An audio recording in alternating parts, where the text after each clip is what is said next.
आप दोस्तों का शुक्रगुजार हूँ। ये मेरी मिनिस्ट्री में पहली प्रेस कॉन्फ्रेंस है। मैं हमेशा आपका मशकूर रहा कि बलूचिस्तान प्रेस और कोयटा प्रेस क्लब ने हमेशा हमें मुश्किल हालात में भी हमेशा कवरेज दी और मुझे यकीन है जब उन हालातों में आपने मेरी रहनुमाई फरमाई, मदद फरमाई और अब भी मैं आप लोगों का ताउन चाहूँगा, आपकी मदद चाहूँगा और आपकी रहनुमाई चाहूँगा, क्योंकि एक महज़ब माशरे में प्रेस ही ऐसी चीज़ है, मीडिया ऐसी चीज़ है कि वो ऐसे जगहों की निशानदेही करता है जो आपके नज़र से साहिब इक़्तिदार लोग जो होते हैं उनकी नज़र में नहीं आता। मगर हम इक़्तिदार के लिए नहीं आए, हम आप लोगों की, आपके बच्चों की, आने वाली नस्ल की और इस बलूचिस्तान की खिदमत करना चाहते हैं। तो मुझे यकीन है कि पॉजिटिव रिपोर्टिंग और वो हमारे कमज़ोर पहलू जो आप समझते हैं कि हमें उनको एड्रेस करना चाहिए, उनमें बेहतरी लानी चाहिए, आप हमारी अपनी तहरीरों में, अपनी रिपोर्ट्स में, अपने ट्वीट्स में हमें बता सकते हैं। तो आज एक पहली दफ़ा मैं मिनिस्ट्री से ब्रीफिंग ले रहा हूँ। अभी तक प्रॉपरली मेरा ऑफिस नहीं है। इंशाल्लाह जब ऑफिस होगा तभी हम आपको वहाँ इनवाइट करेंगे। मगर मैं समझता हूँ कि इस वक्त बलूचिस्तान का जो बहुत सारे इश्यूज़ हैं बलूचिस्तान में, बलूचिस्तान वैसे ही एक मसाइलिस्तान है ना, सिर्फ बे और मीम का अगर फ़र्क हटा दें तो दोनों का एक ही मकसद बनता है। मगर हमें यकीन है कि NFC अवार्ड से पहले हम समझते थे कि हमारे साथ बहुत ज़्यादा नाइंसाफ़ी और ज़्यादती होती रही है। आज भी हम समझते हैं कि हमें वो हमारा हक, हमारा शेयर, हमें ड्यू शेयर नहीं मिल रहा है। मगर उसके बावजूद इतना कुछ मिल रहा है कि 2008 के बाद, NFC अवार्ड के बाद हम बलूचिस्तान में बहुत कुछ कर सकते थे, हमारी हुकूमतें बहुत कुछ कर सकती थी, मगर बदकिस्मती से वो वसाइल जो बलूचिस्तान की धरती और उसके लोगों पे लगने चाहिए थे वो लोगों की जेबों में चले गए। अब मुझे जो मौजूदा हुकूमत और जाम साहब ने रिस्पॉन्सिबिलिटी दी है, मैं ये कोशिश करूँगा कि मैं इस पर पूरा उतरूँ। मुझे थोड़ा सा टाइम चाहिए। इंशाल्लाह मैं अपना पूरा एजेंडा कि मैं अगले 3.5 साल में क्या बलूचिस्तान में करना चाहता हूँ वो मैं लेके आऊँगा, प्रेस और मीडिया के सामने ले आऊँगा। और मुझे यकीन है कि इस महकमे के अंदर, क्योंकि कौमों की बुनियाद, कौमों की जो वजूद होता है और उसकी तारीख़ और हिस्ट्री होती है और या उसका मुस्तकबिल होता है, ये तालीम से वाबस्ता होता है। आप अपनी तारीख़ से मुत्तला करते हैं, अच्छी चीज़ों को कंटिन्यू करते हैं और बुरी चीज़ें जो होती हैं उनको आगे के लिए बेहतर करते हैं। और मैं ये आपको यकीन दिलाता हूँ कि बलूचिस्तान में तालीम पे बहुत कुछ करने की गुंजाइश है। और ये पाकिस्तान के आइन में भी है कि हर बच्चे को उसकी तालीम देना उसके फ़राइज़ में शामिल है, स्टेट के फ़राइज़ में शामिल है। इंशाअल्लाह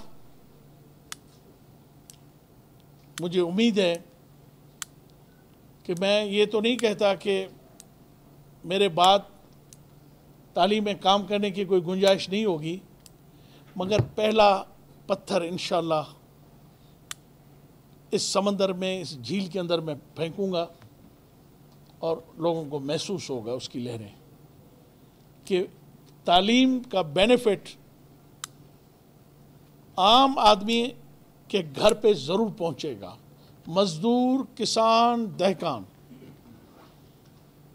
प्राइवेट जिनको अल्लाह ने वसाइल दिए हैं तो वो तो अपनी औलादों को बहुत अच्छी तालीम दे सकते हैं, मगर बदकिस्मती से हमारे यहाँ अच्छे इंटेलिजेंट लोग हैं बहुत।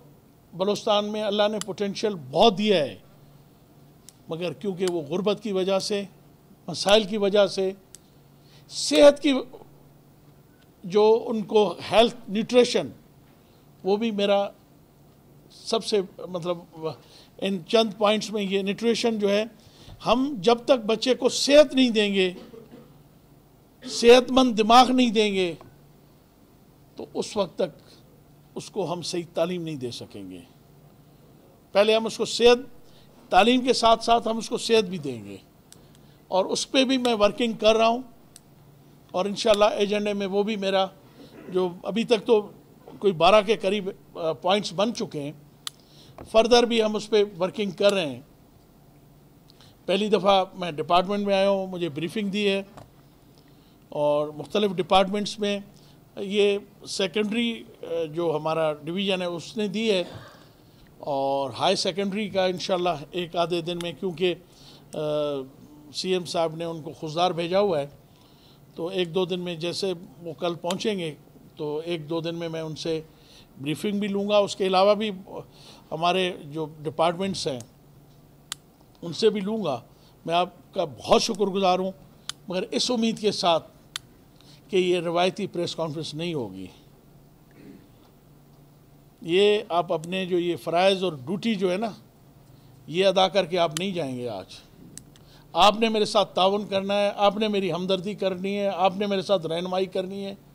ये अकेला मेरा फ़र्ज़ नहीं है, सेक्रेटरी एजुकेशन का फ़र्ज़ नहीं है, ये हम लोग जो बैठे हुए हैं। चलो मैं मुंतखब हूँ, मगर मैं भी तनख्वाह खोर हूँ, मुझे भी अलाउंसेस मिलते हैं, मुझे भी गाड़ियाँ मिलती है, मुझे भी फैसिलिटीज़ मिलती हैं, मुझे भी चीज़ें मिलती हैं। साथ में हमारे एजुकेशन के एम्प्लॉयज़ गवर्नमेंट के बैठे, हम तो मुआवजा फिर भी लेते हैं, मगर मैं आपसे तवक्का करूँगा कि बग़ैर मुआवजे के आपने मुझे इसमें मदद करनी है। मेरा पैगाम, मेरी काविशें, मेरी कोशिशों को आपने हाईलाइट करना है। जहाँ मैं अच्छा काम करूँ आप मेरी तारीफ़ करें, जहाँ मैं और मेरा डिपार्टमेंट गलत काम करें आप हमारा हाथ रोके, हाथ ऐसे नहीं कि आके पकड़ लें, sorry two of the record, लिख के बताएंगे रिन साहब ये काम आपका डिपार्टमेंट गलत कर रहा है, यहाँ गलती हो रही है और इसको सही करें। तो पहले आप बहुत ज़्यादा, साई ने तो पहले ही आके शिकायत की। I am really sorry, believe me. मैं ख़ुद भी एक पौने घंटे से मैं आपका इंतज़ार कर रहा हूँ कि कैसे जैसे उनकी प्रेस कॉन्फ्रेंस ख़त्म हो तो मैं आपकी खिदमत में हाज़िर हूँ और अपनी चीज़ें आपके सामने रखूँ। मुझे उम्मीद है डिटेल्स प्रोग्राम तो मैंने अगली इंशाल्लाह प्रेस कॉन्फ्रेंस में मैं आपको डिटेल दूंगा, मगर मेरा आज का पैगाम आपने बलूचिस्तान के अवाम तक पहुँचाना है। बहुत बहुत शुक्रिया। सेक्रेटरी साहब अगर आप सेक्रेटरी साहब ने जो गैर-हाज़िर अफराद हैं उनके खिलाफ कार्रवाई शुरू की हैं, फंड के फंडों के हवाले से उन्होंने कहा, क्या वो जारी रहेंगी या सियासी बुनियादों पर रोक दी जाएगी? देखिए एक चीज़ मैं बताऊँ, इसी में थोड़ी सी मैं इजाफा करूँ, ये गुज़िश्ता 18 महीने में काफ़ी ऐसे बोगस जो पोस्टिंग हुई है जिसमें नॉन टीचिंग स्टाफ है, उनमें भी काफ़ी CMIT ने भी रिपोर्ट दी है, उस पर भी थोड़ा सा गौर कर लेना समझिए। देखें आप 18 महीने के बाद की बात करें, पहले की नहीं। ये जो अभी 18 महीने हमारी हुकूमत को हुए हैं, बिल्कुल उस पर कार्रवाई होगी। हम देखेंगे, शिकायत को सुनेंगे। अब ये नहीं कि हर शिकायत के ऊपर उठा के हम एक्शन शुरू कर दें। मैं आपको क्लियर बता देता हूँ, ये जो अभी नॉन टीचिंग स्टाफ में मसाइल अगर हैं और अगर मुझे प्रूफ मिल गए, मेरे पास शिकायतों की कोई सबूत होना चाहिए, कोई रीज़न होना चाहिए उस पर कार्रवाई करने के लिए। अगर आप प्रोवाइड कर दें, मीडिया आपके पास है, आपका प्लेटफॉर्म ओपन है, आप मुझे बता दें। लोगों से मैं रिक्वेस्ट करता हूं, अगर उनके पास प्रूफ हैं, शिकायतें हैं कि गलत हुए हैं, वो मेरे पास हैं, मैं उस पर एक्शन करने के लिए तैयार हूं। एक और सियासतदान होना कोई गाली नहीं है, माजरत से सियासतदान होना अभी गाली हो गया है। फिर मैं एक चीज़ आपको बता दूं, जब तक मैं इस महकमे में हूं, कोई सियासी असर रसूख इसलिए नहीं इस्तेमाल होगा कि जायज़ जो हकदार है उसका हक छीना जाए और नहल आदमी को अहल आदमी की जगह बिठा दिया जाए। ये दो चीज़ें मेरे यहाँ कभी नहीं होंगी। हाँ, अलबत्ता हम लोग अवाम के नुमाइंदे हैं और मैं उनकी रिस्पेक्ट करता हूँ। अगर वो अपने इलाके का कोई मसला हल कराना चाहते हैं, उसको तकलीफ़ को दूर करना चाहते हैं, गलत लोगों की निशानदेही करना चाहते हैं, तो मेरा ऑफिस अवामी नुमाइंदों के लिए 24 घंटे खुला होगा। जिस वक्त वो चाहें, अगर उनकी जायज़ शिकायत होगी तो हम उनको सुनेंगे भी सही और उस पर अमल भी करेंगे। मगर किसी गैर कानूनी काम पे मेरे कुलीग होंगे, मैं उनसे माजरत करूँगा, उनको समझाने की कोशिश करूँगा और उनसे एक्सक्यूज़ करूँगा। मगर ये मैं बता दूँ, मगर क्योंकि उनका एक रोल होता है, उनको लोग मुंतखब करते हैं, उनको असम्बलियों में भेजते हैं। देखें, चंद लोग सोशल वर्कर बनना तो बहुत आसान होता है कि 2 दफ़ा पेन फ्लैग लेके 2 तस्वीरें अखबारों में छपवाना, वो बहुत बड़ा काम है, मगर वो थोड़ा सा इससे इजी है। लोगों का नुमाइंदा बनना बहुत मुश्किल होता है। मगर बदकिस्मती से हमारे यहाँ करप्शन और नाअहली, इतनी सियासतदान एक मुकद्दस पेशा था, हमने उसको बदनाम कर दिया है। अब हम कोशिश करेंगे कि अल्लाह करे कि लोगों को तौफीक हो, हम अच्छे काम करें ताकि हमारी एक इमेज बिल्डअप हो आवाम के अंदर, वो हमें अपना खादिम समझे, अपना नुमाइंदा समझे।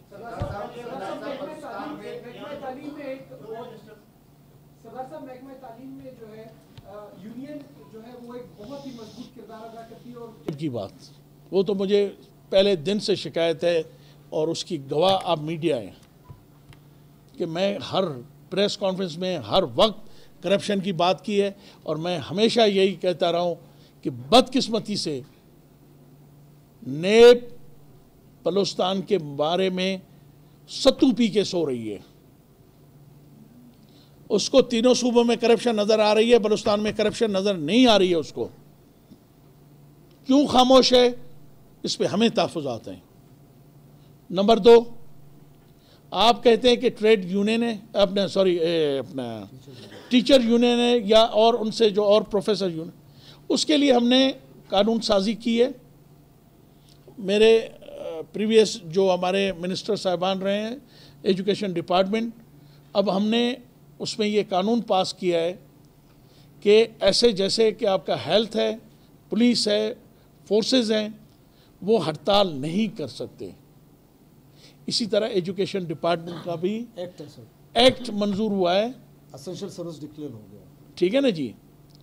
तो उसके बाद जैसे वो एक्ट मंजूर होगा वो लागू भी होगा इंशाअल्लाह ताला। हम अपने टीचर्स, प्रोफेसर्स या उनकी जितने और लोग मुंसलिक लोग हैं एजुकेशन के, वही तो हमारे पिलर्स हैं, उन्हीं ने तो सब सारा कुछ करना है। हमारा काम है पॉलिसीज देना, इम्प्लीमेंट तो उन्होंने करना है, वही तो हमारे बाजू है। उनके जितने जायज़ मसले होंगे, यूनियन से हट के हम इंशाल्लाह उनके साथ बैठेंगे, उनसे बातें करेंगे और जो जायज़ मसला होगा इंशाल्लाह हम उनको प्रोटेस्ट तक जाने देंगे ही नहीं। हाँ, अलबत्ता अगर कुछ शौकीन लोग हैं, प्रोफेशनल लोग हैं, हड़ताल करेगा और कानून को तोड़ेगा तो कानून हरकत में तो ज़रूर आएगा। वो बहुत जज्बाती हो रहे हैं भाई, पीछे आपका एक दोस्त। सॉरी, से अगेन। जी,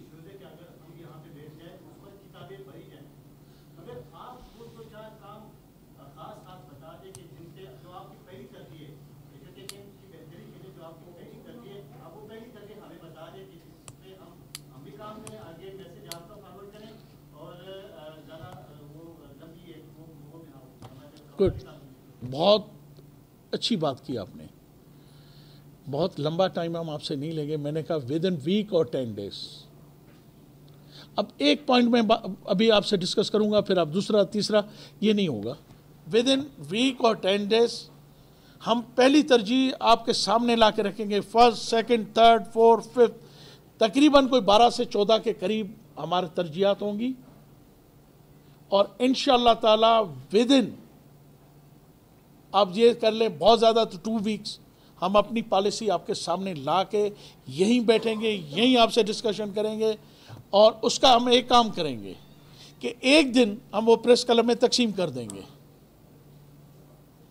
ठीक है, ताकि आपको एक दिन पहले मिले, ताकि आप अपने जो सवाल करने के लिए आएँ तो हम आपको जवाब दे होंगे। हम आपके सामने हर वक्त जवाब दे होंगे। और बहुत जल्द हम आपकी पॉलिसीज़ इंशाल्लाह, ये नहीं कि हमने नहीं बनाई है, पूरा एक प्लान है कि पूरा हमने किस तरह कॉलेजेस को ठीक करना है, किस तरह स्कूल्स को ठीक करना है, किस तरह हमने टीचर्स को एजुकेट करना है। देखिए, जब तक खुद टीचर एजुकेट नहीं होगा, उसके लिए हमने कैसे इदारे बनाने हैं, उनको हमने क्या फैसिलिटीज देनी है, सज़ा और जज़ा का क्या निज़ाम होगा।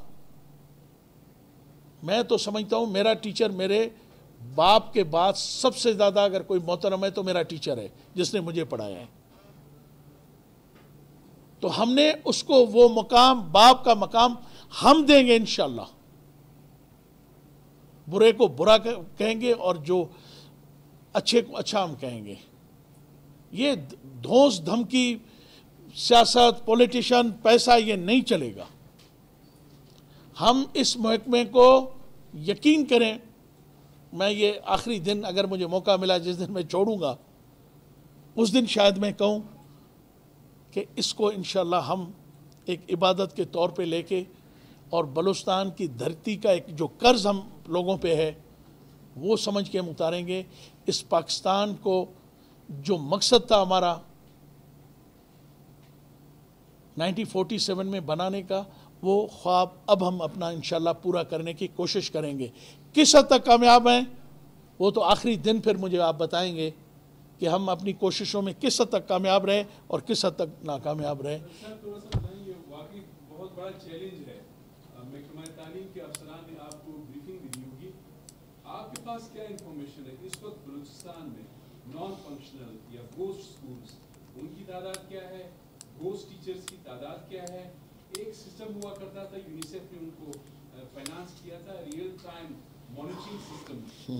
यहाँ पे कुछ जवान हमें भी मिले, वो कह रहे थे कि ये कोई जुलाई से पता नहीं उनकी तनख्वाहें नहीं है, तो ये सिस्टम जो है अभी नॉन फंक्शनल है। तो इस सिस्टम में क्या कर रहे हैं, और बाकी आपके पास इंफॉर्मेशन क्या है इस वक्त, कितने टीचर्स जो है वो गोस्ट हैं और कितने स्कूल जो है नॉन फंक्शनल या गोस्ट है? देखिए, इस मॉनिटरिंग सिस्टम की जो बात कर रहे हैं, इस पर यूरोपीय यूनियन ने हमें 20 मिलियन पाउंड दिए थे, जो इक्विवेलेंट $34 मिलियन बनते हैं। ये एक सिस्टम था, मगर मेरे आने से पहले कोई इस पर काम तो बहुत हुआ है, मगर फंक्शनल नहीं हुआ है। फंक्शनल होने के बिल्कुल करीब है। ये तो हम जहन में, मैंने आपको कहा ना कि मैं अभी सारे अपने पॉइंट्स उस दिन, मैं आपको, मुझे 2 हफ्ते का टाइम दे दें, एग्जैक्टली मैं फिगर दूंगा। मगर देखिए, मैं आपको कहूँ कि जी इतने हज़ार गोस्ट है, मेरे पास क्या है? क्या मैं ब्रीफिंग के बेस पे आपको बता दूं? यहाँ पे मैं कल कहूँ जी 10,000 है और वो निकल आए 200 या 500 या 1000, ये मुनासिब नहीं है। इंशाल्लाह मैं आपको एग्जैक्टली फिगर बताऊंगा कि कितने लोग हैं, और मैं आपको ये बता दूं, वो भी हमारी पहली तरजीहात में शामिल होंगे कि उनका सुराग लगाना। और मेरी ख्वाहिश एक और भी होगी कि उन लोगों से रिकवर करना